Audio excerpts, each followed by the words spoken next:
Welcome back to world of Bharati. ఈ cup సగ్గు బియ్యంతోటి 2 బంగాళదుంపలతోటి ఉడియాలు పెట్టుకుందాం, చూపిస్తాను రండి. రెసిపీ స్టార్ట్ చేద్దాం.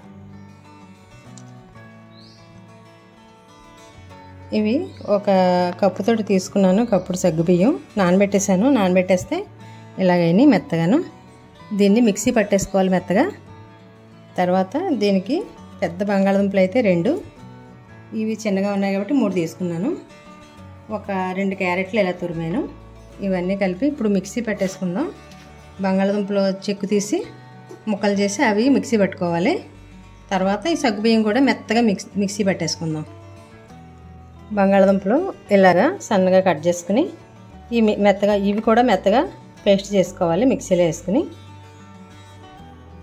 సగ్గుబియ్యం అయితే ఇలాగ ఆడేసుకున్నాను మెత్తగా.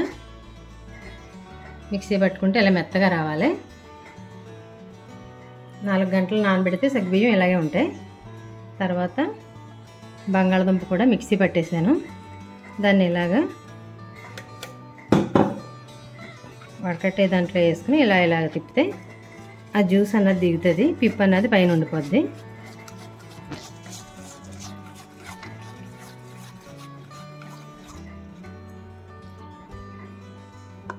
ఇప్పుడు ఈ రెండిట్లని ఇలాగా మిక్స్ చేసుకోవాలి.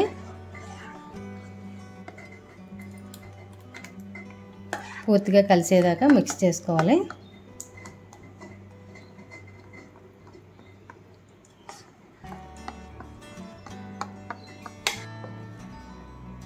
స్టవ్ వెలిగించుకుని కళాయిని పెట్టుకుని, ఇది కొంచెమే కాబట్టి కొద్దిగా ఇలాగ దీన్ని ఈ కళాయిలో, లేకపోతే ఐరన్ మూకుడు ఉన్నా సరే పర్వాలేదు. నేనైతే నాన్ స్టిక్ మూకుడు తీసుకున్నాను. దీంట్లో పోసుకోవాలి. మనం ఏ కప్పుతో అయితే సగ్గుబియ్యం వేసుకున్నామో ఆ కప్పుతో 4 కప్పులు నీళ్ళు వేసుకోవాలి.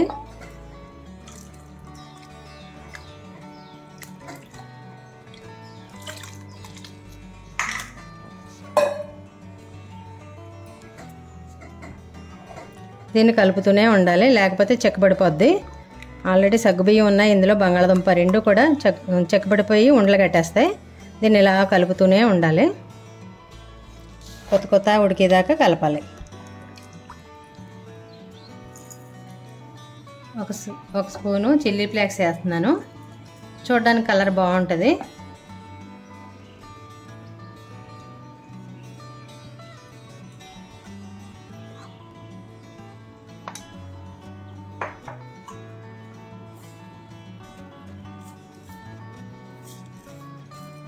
తర్వాత ఒక స్పూన్ జీలకర్ర,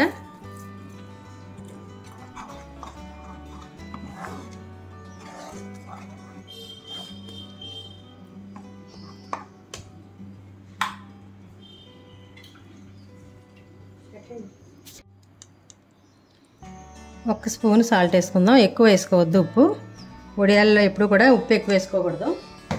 తర్వాత కొద్దిగా తరిగిన కొత్తిమీర, తరిగిన కరివేపాకు, సన్నగా తురుముకున్న ఒక క్యారెట్,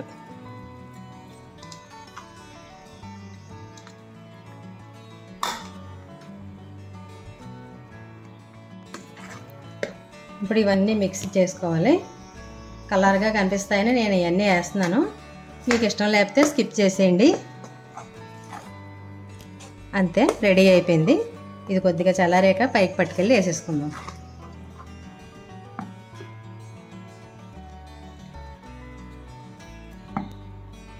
రెడీ అయిపోయింది. ఇప్పుడు ఇవన్నీ మిక్స్ చేసుకోవాలి. కలర్గా కనిపిస్తాయని నేను ఇవన్నీ వేస్తున్నాను. మీకు ఇష్టం లేకపోతే స్కిప్ చేసేయండి. అంతే, రెడీ అయిపోయింది. ఇది కొద్దిగా చల్లారాక పైకి పట్టుకెళ్ళి వేసేసుకుందాం.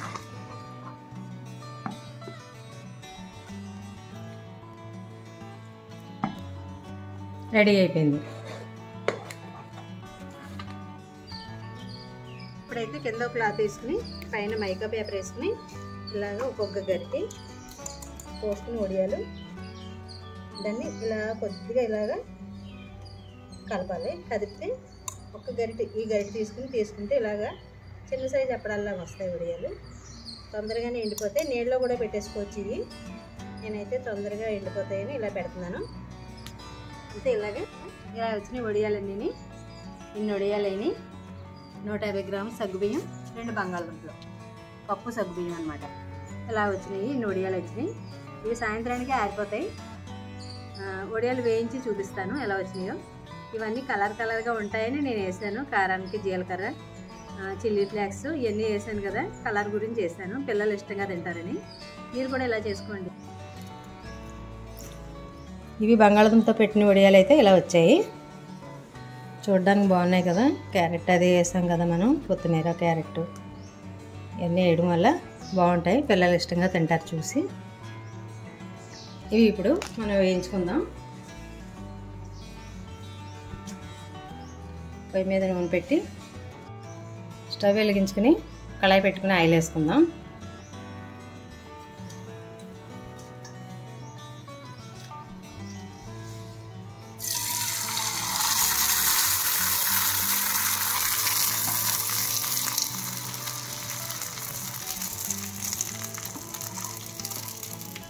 నూనె సిమ్లో పెట్టుకునే వేసుకోవాలి, లేకపోతే ఇవి బంగాళదుంప వేయడం వల్ల తొందరగా మాడిపోతాయి.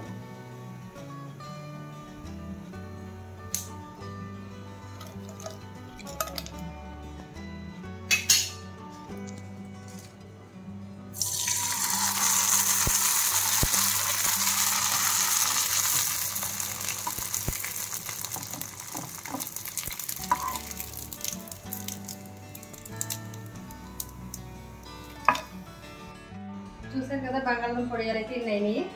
మీరు కూడా అలాగే చేసుకోండి. వేయించిన వడియాలు ఎలా ఉన్నాయి, చాలా టేస్ట్గా ఉన్నాయి. బంగాళదుంప చిప్స్ తిన్నట్టుగా ఉన్నాయి, చాలా బాగున్నాయి. Thanks for watching. తర్వాత మరొక మంచి వీడియో తోటి మళ్ళీ కలుసుకుందాం. బాయ్.